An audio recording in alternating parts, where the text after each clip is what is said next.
Sa umaga ko ay pag-aralan ng siguro ang aking ituturo sa umaga ko ay pamilya na sa iyo. Hindi bago yung pamilya.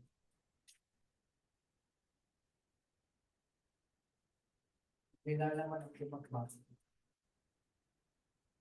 So, may kinalalaman sa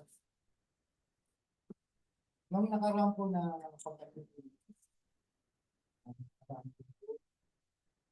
ay narinig ko kay Brother Danny ng exhibit chapter 2 verse 1. Yun ay may kinalaman doon sa tipan ng atin. Kung naalala ng Diyos yung kanyang tipan, o sa panahon ni Moises, chapter 2, verse 34. Naalala na yung pakikipagtipan niya kay Abraham, kay Isaac, at kay Jacob. So, ako ay magtatanong sa inyo.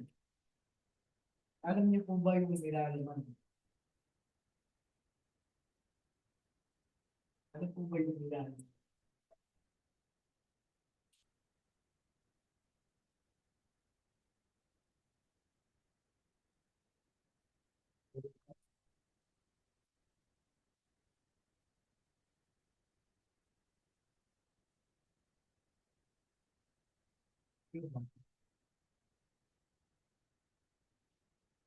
So, pag-aaralan po natin ngayon, yung nilalaman ng tipan. Yung pakikipagtipan ng Diyos sa tao, ito, ay marami pong nilalaman. Nauna, nandiyan po yung tinatawag na kagandahan doon. Yung loving kindness of God. Pangalawa, yung kaawaan ng Diyos. Yung mercy. Mercy of God.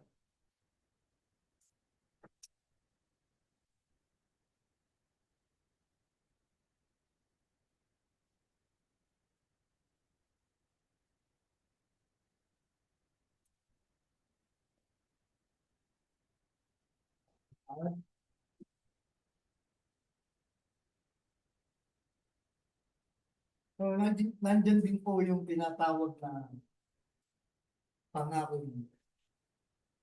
Nung ipinangako ng Diyos kay David, kay Abraham, ay nagkaroon ng tinatawag na katuparan. Sabi kapag ang Diyos ay nangako, gagawin niya. So, mangyayari o magaganap.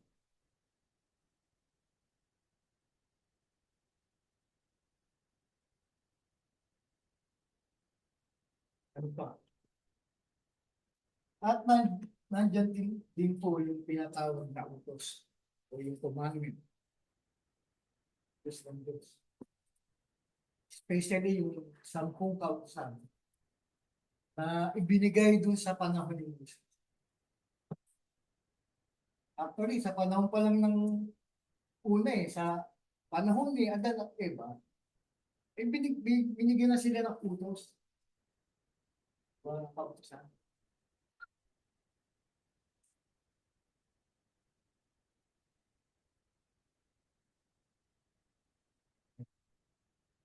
Ano pa? Ang isa pang nilalaman ng tipan, yung sinatawag na pagpapala at sumpa. Andyan din po sa tipan yan.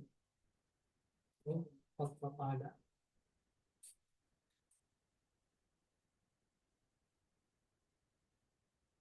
At sumpa.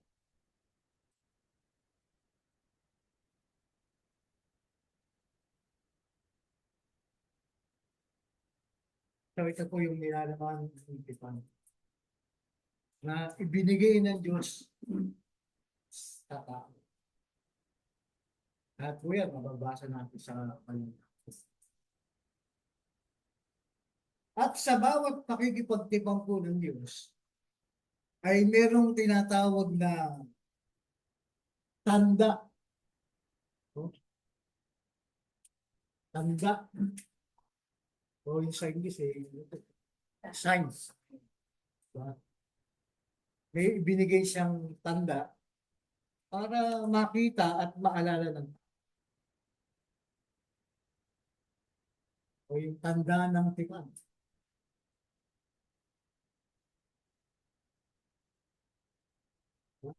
Bigay sila.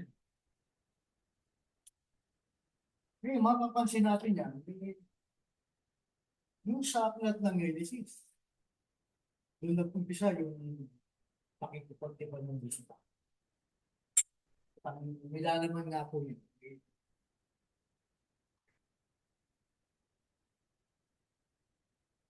Kaya na rin po sa sinasabi niyo sa aklat ng awit, o 106, ang talata ay 45 hanggang 46. Ang sabi ko ng sa aklat ng awit. Ito yung sa panahon ni David, Hari David. At kanina nga, sabi ko na yung aklat ng Exodus,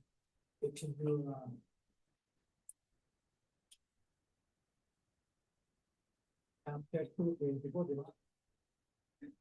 At yung aklat ng awit, ito siya is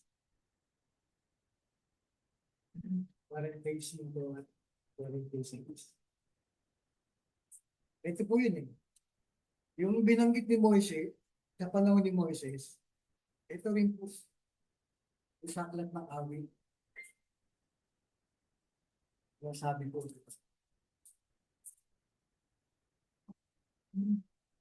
At kanyang inalala sa kanila ang kanyang tipan. So, the same parable po. Isang sinasabi ko kung sa tipan. At kanyang inalala sa kanila ang kanyang tipan at nagsisiyayon sa karamihan ng kanyang mga kagandahang loob. Ito po yung kagandahang loob ng Diyos. Diba? Labing panos. Pagmula una hanggang sa panahon natin ngayon, makikita naman natin yung kagandahan.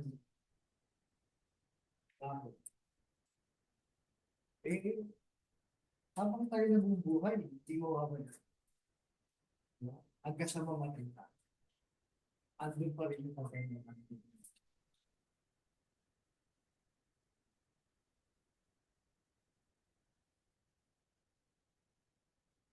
At sa mababa na Tagalog namin, ibig sabihin ng tipan, yung kasunduan.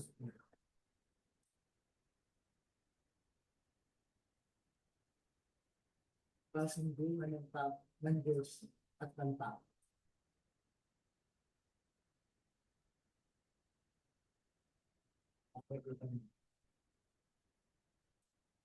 Nga, at sa bawat pakikipagtipan ng Diyos, mayroong tinatawag na tanda. Para maalala ng tao. Yung ginawa ng Diyos na pakikipagtipan. So, sa aklat po ng Genesis, chapter 9, verse 1 hanggang 17, makikita natin. So, sa panahon ni Noe, magkatapos na gunawin ng Diyos diba? Ang mundo, ang daigdig, sa pamamagitan ng tubig, pinagtibay yung tipan na yan kay Noe. O sa aklat ng Genesis yan. Chapter 9, verse 1. Verse 8. Pinakikita rin. Masahin ko natin.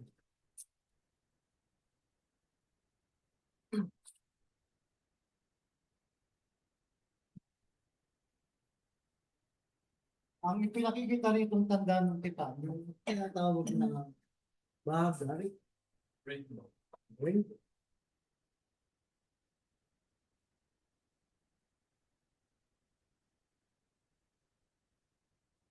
Eh, sa panahon ngayon, parang hindi ko na nakikita yung rainbow.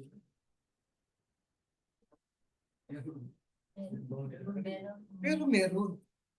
Dahil nakakita na po, nakasaksi na po ako namin. Itong kulay, yung rainbow. Tapos pagka nakita mo, puro mga ilang ano lang, wala na.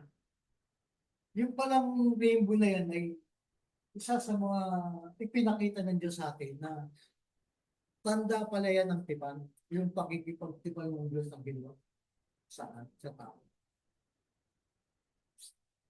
So habang nakikita mo yan, maaalala mo yung tipang ginawa. Maaalala. At nakita.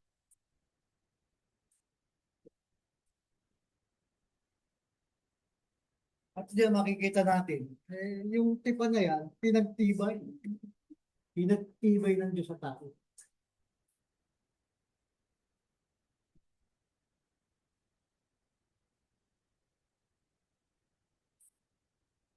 Pinagtibay ng Diyos sa tao.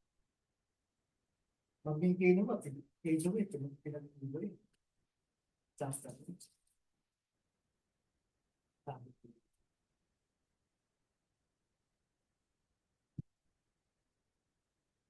pinagpala ng Diyos si Noe. So, nandun yung tinatawag na pagpapala. Eh kapag hindi mo sinunod yung salita ng Diyos, kanyang tipan, ang makakamit mo yung thoughts. Eh palibasa, sinunod niya. Kaya ang kanyang natamo at o naging reward yung pagpapala. Dito makikita niyo pinagpalang ang Diyos yung Diyos. At binasbasa ng Diyos si Noe at ang kanyang mga anak. At sa kanila sinabi, kayo'y magpapaala namin at magpakarami sa inyong kalatan ng lupa. At ang takot sa inyo at sindak sa inyo ay makapasa bawat hayop sa lupa at sa bawat ibon sa inyong papawid at sa lahat ng umuusad sa lupa. Sa lahat ng isda sa dagat ay binibigay sa inyong kamay. Dito makikita niyo yung ginawa niyo sa kanila. Binigay ng Diyos sa kanilang mga bagay na nilikha ng Diyos. Bigyan ng pamamahala.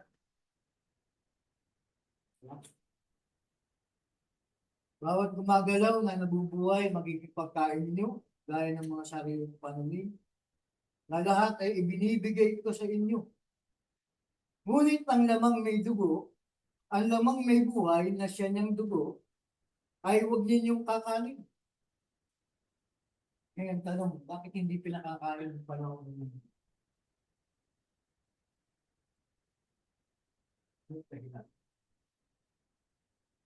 Bawal kumain. Kaya tanong, bakit? Ano dahilan? Bakit pinagbawal? Alam niyo ba yung dugo ng hayop? Yan, iniyahan ko yun. Ino-open yun. Iniyahan ko yun sa gusto. Kaya tawag na open. Yung panahon na yun. So, naging kalakaran nila yun. Kaya sa dumating yung panahon nila Moses, pero mo ginagawa. Pati sa panahon ng mga propeta, di ba? Mga minor pa. Ganun ang ginagawa. Nag-ahanap sila, nag-aalay sila ng dugo. Kaya ipinagbabawal ng Diyos na ipakain o kainin yung dugo ng Panginoon. So, ano po lang yun? Side.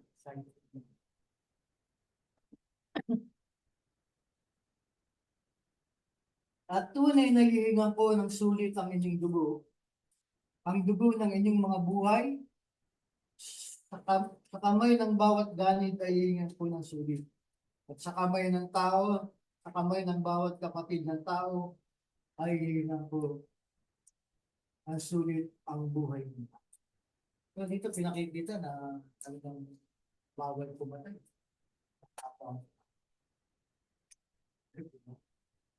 Kasi kapag pumatay ka, eh, hihingan ka ng sugit. Pagsusugitan mo. Diba? Panang pa lang yung una, eh, pinag-uutos ng Diyos na huwag kang tatapon.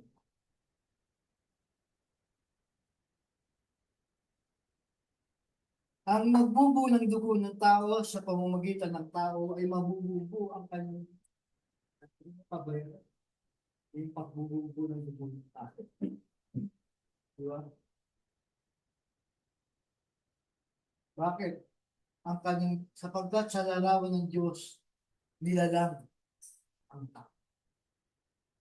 Makikita mo yung kung gaano ang mga Diyos. Diba? Binibigyan ka ng, binibigyan ka ng pagkakaguan. Makikita mo.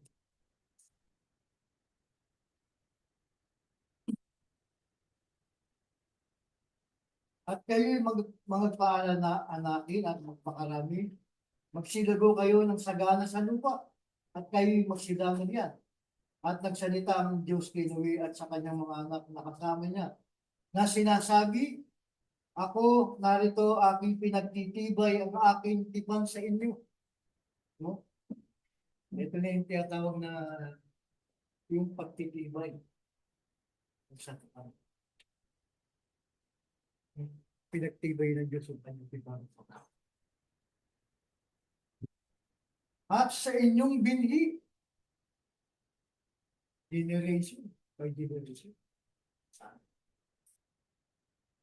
At sa bawat nilikhang may buhay na kasama ninyo, ang mga ibon, ang hayop at ganit sa lupa na kasama ninyo, sa lahat ng umuusad sa sasakyan, pati sa bawat ganit sa lupa. At aking sa onsay papagtitibayin ng aking tipan sa inyo. Inulit yung salitang pagtitibayin ng tipan sa atin. At aking pagtitibayin ng aking tipan sa inyo, hindi ko nalilipunin ang lahat ng laman sa pamamagitan ng tubig ng baha. Ni hindi na magkakaroon pa ng bahang bibiba ng lupa. So dito nangako ng Diyos na hindi niya na gugunawin yung daigdig sa pamamagitan ng ito.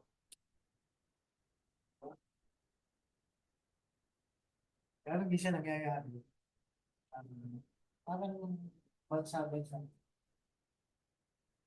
Tulad na yung bawa, yung tiger yun. Bansa-bansa na yung nangyayari. Hindi na buong daigdig. Kakaroon ng baha. Pero hindi na katulad ng panahon ito. Talagang bumibigay. Lahat ng tao. Aliban ng kapamilya. Diba? At sinabi ng Diyos sa 12, hindi. At sinabi ng Diyos, ito ang tanda ng tipang ginawa ko sa inyo. At sa bawat kinapal na may buhay na kasama ninyo sa buong panahon. Ang aking baghari, ang sabi, ay inilagay ko sa alapaap at siyang magiging tanda ng tipang at ng lupa. At nang mangyayari pagka kayo ako yung magbaba ng isang alapaap sa ibabaw ng lupa na makikita ang bagari sa alapaap. Ito yung binanggit yung tayo na, no? Sa akin ng Exodus, chapter 2, verse 22, kayo aklan ng amin. Ito yun. At aalalahanin ko ang aking tipan. Binanggitan mo yun. Aalalahanin ng Diyos yung kanyang tipan. Kanino? Sa atin, sa tao.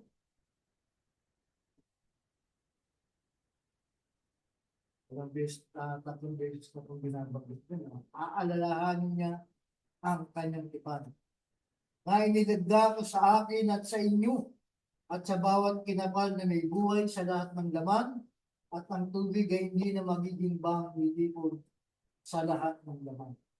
Ang bagari ay pasasaalapaap at aking mamasdan upang aking maalala ang walang hanggang tipan. So, may binabanggit dito na walang hanggang tipan. Ano, kasama ba tayo dyan? O?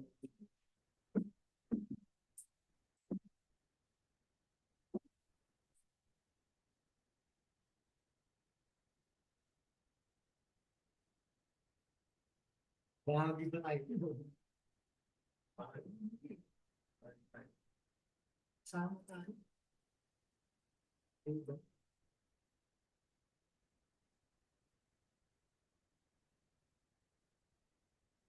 Kasama tayo dun sa pagpapala.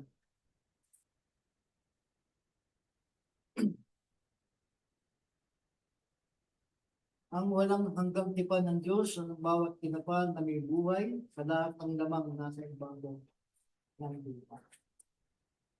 At sinabi ng Diyos kay Noe, ito ang tanda ng tipang inilagda ko sa akin at sa lahat ng laman na nasa ibabaw ng lupa. Nung maging sa panahon ni Abraham,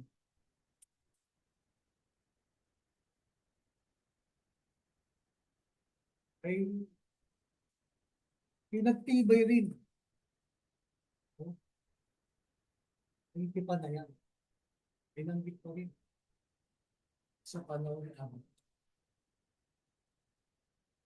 Ang ating among si Asram, ama ng pananampalataya, kung siya'y tawagin ng Diyos, makikita mo kung pag-aaralan mo yung aklat ng Genesis chapter 15, diba?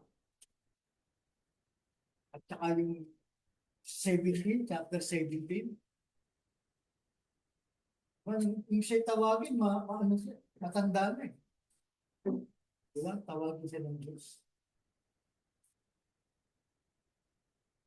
Para maging ama ng maraming mga bansa. Maging ama sa pananampalataya. Diba? Chapter 15 basahin ko natin. Hindi.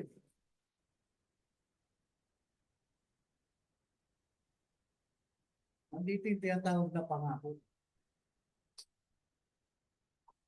Yung pangako ng Diyos kay Abraham.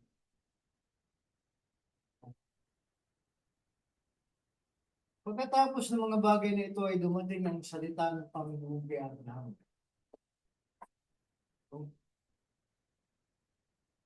Na nagsasabi, huwag kang matakot, Abraham, ako ang iyong kalasag.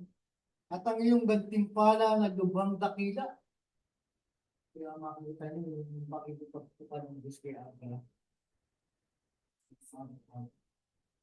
Dito pala makikita niyo yung tinatawag ng pagpapala.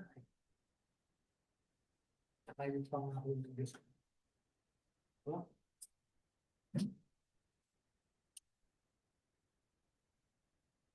At sinabi ni Abraham, o Panginoon Diyos, anong ibibigay mo sa akin? Kung ako'y nabubuhay na walang anak, at ang mag-aari ng aking bahay itong taga-Damasco, si Eliezer. At sinabi na Abraham, narito, hindi mo ako binigyan ng anak. At narito, isang ipinanganak sa aking bahay, ang isang tagapagmahal. At narito ang salita ng Panginoon ay dumating sa kanya, sabi, na nagsasabi, hindi ang taong ito ang magiging tagapagmahal niya. Kundi lalabas sa iyong sariling katawan ang magiging tagapagmahal. Yung pangako ng Diyos kay Abraham na magkakaroon siya ng anak. Diba? Dahil kung titingnan nyo, matanda na si Amang Abraham, hindi na magkakaroon. Diba? Alibasa sa kanyang pananampalataya sa Diyos. At sinabi sa kanya ng Diyos o kanyang pangako. Kakaroon siya.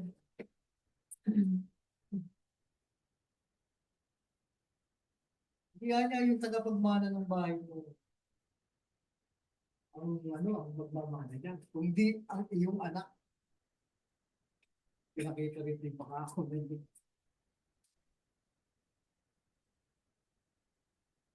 Asin ko at siya'y nilabas at sinabi, humingala ka ngayon sa langit.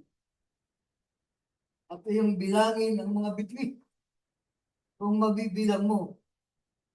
At sa ngayon sinabi, magiging ganyan ang iyong tingin. Ito nga ako ng Diyos.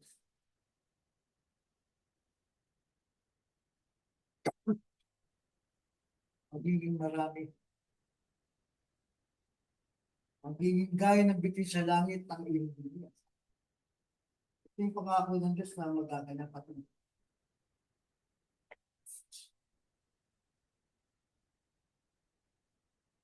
at sumampalataya na sa Panginoon at ito'y ibinilang nakatwiran sa Kanya. At sinabi sa Kanya, ako ang Panginoon na naglabas sa iyo sa ur ng mga Kaldeyo upang ibigay sa iyo ang lupay ito ng manahin mo. At sinabi niya, ako Panginoon Diyos, paano ang pagkakilala ko ng aking mga manahin? At sinabi sa Kanya, magdala ka rito sa akin ng isang dumalagang baka. Ito yung paghahandog na ginawa niya. At dito makikita natin na pinag, pinagdala siya ng mga hayop para ihandog sa Panginoon. Dito makikita natin na yung isa pang tanda ng tipan na binabanggit yan, yung tinatawag na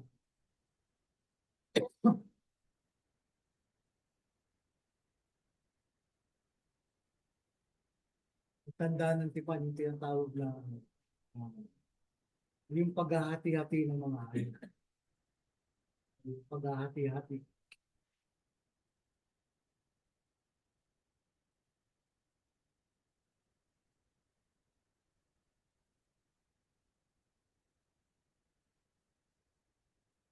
Ito yung ito sa kanya ng Diyos. Tungkol sa hayop na gagawin niya, na ihahandog niya sa Panginoon. So, yung nga yung tinatawag na covenant. Sa, sa pa sa mga meaning niya. O yung tipan, yung pagdahandog ng mga hayop. Mahinati-hati sa gitna.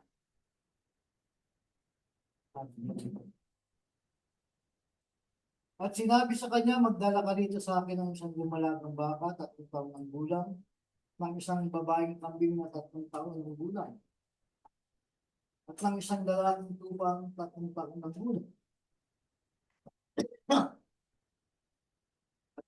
At bato-bato at ng isang inakay na kalapati.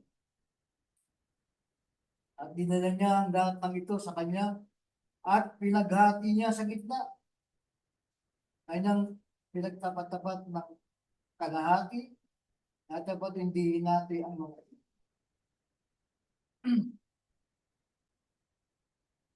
at binaba ng mga ibon ng dadagit ng mga bangkay at binuburo ni Abraham. At nang lumubog na ang araw ay nakatulog si Abraham ng mahimbing. At narito ang isang kasindak-sindak na malaking kadiliman ay sumakanya. At sinabi ng Diyos kay Abraham, tunay na pakatalastasin mo na ang iyong bini ay magiging taga-ibang bayan sa lupain hindi niya kanila at mga dilipot sa mga iyon at paghihirapan na 4 ang taon. At yung naman sa kanilang paglilingkod ay kanilang hahatulan. At pagkatapos ay aalis silang may malaking pag-aari. Dapat ikaw ay payapang pasasayo ng mga gulang at ikaw ay magdidibig sa mabuting tatanda. 18. Nang araw na yun, ang Panginoon ay nakipagtipan kay Abraham na nagsasabi, kayong bini, ibibigay ko ang lupain ito sa ilog ng Ihito hanggang sa malaking ilog at sa ilog Euphrates. Ito yung mga pag-aari na binigay ng Diyos kay Abraham sa kanilang timpanan. Sa 17, ito makikita niyo, inulit yung Sinasabing tipan na yun.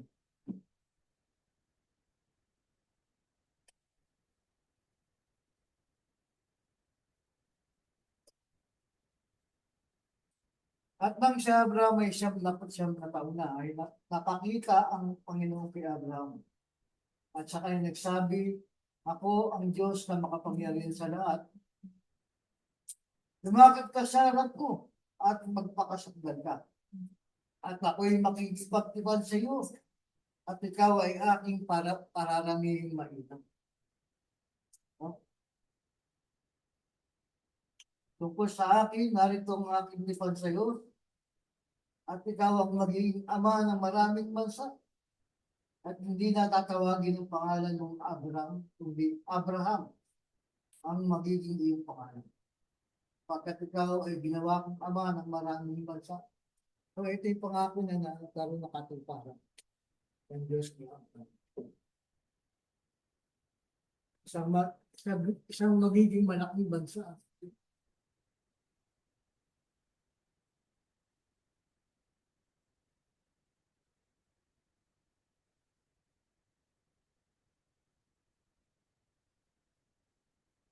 Ito makikita natin yung tanda ng tipan na ginawa nito.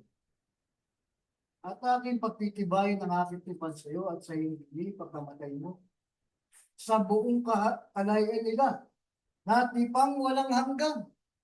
Kaya naman, binanggitan naman yung walang hanggan tipan, ano? Nakayong paghahabi. Dito makikita nyo yung sign ng tipan. Yung pagtutuli.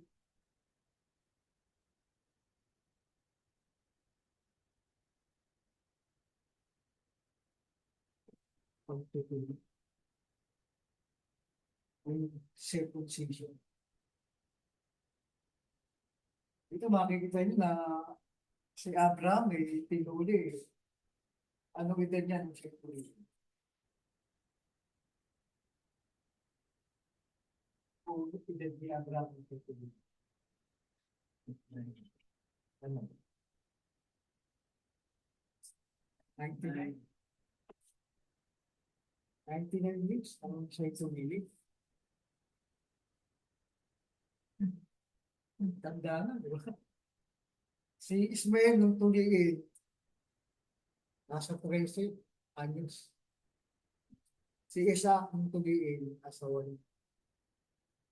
Sa 8 weeks. O 8 days.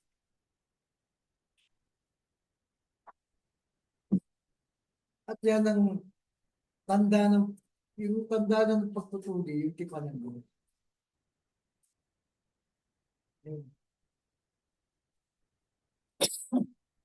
Bakit tayo sana sa panahon natin, patuloy na nangyayari. Lalo sa mga lalaki. So yung tanda ng pakikipagtipan. Tukat. Covenants means tukat.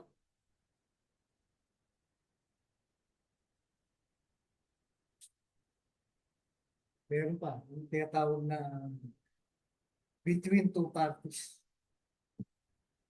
Sabi ng covenant, yung tipan. Tukat into two.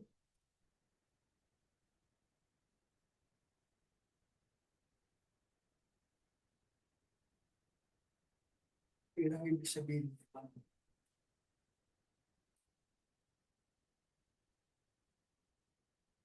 So, relax sa oras na.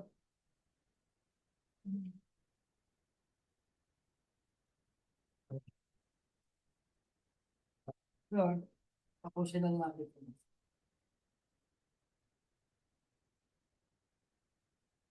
At sinabi pa ng Diyos kay Abraham at tungkol sa iyo, iingatan mo ang aking tipan. Sabi niya, binili ng Diyos kay Abraham, ingatan mo yung tipanan natin. Yung ating kasunduan. Diba? At nang iyong binhi, pagkamatay mo sa buong kalaian nila. Ito ang aking tipan na inyong iniingatan sa akin at sa inyo. at ng inyong bili pagkamatay mo. Tutuliin ng bawat lalaki sa inyo. At kayo tutuliin sa laman ng inyong balat na masama. At ito ang magiging tanda ng aking tipan sa inyo. At ang mga may 8 araw na tutuliin sa inyo, ang bawat lalaki sa buong kalahian ninyo, ang ipinanganak sa bahay o binili ng salapi sa sino mang taga-ibang lupa na hindi sa iyong lahi. Maging sa hindi dahil ng mga tinutuloy nila, parang may mapapasama nila. So yun ang mga tipan, ay mga tanda ng tipan na ipinakikita sa atin. Mga bata eh. Hanggang sa bagong tipan. Meron po ba kayo tanong?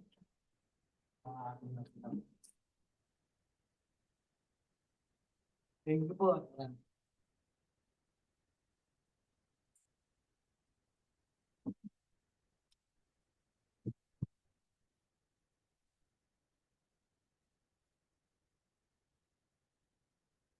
So, sa page 21. At tapos.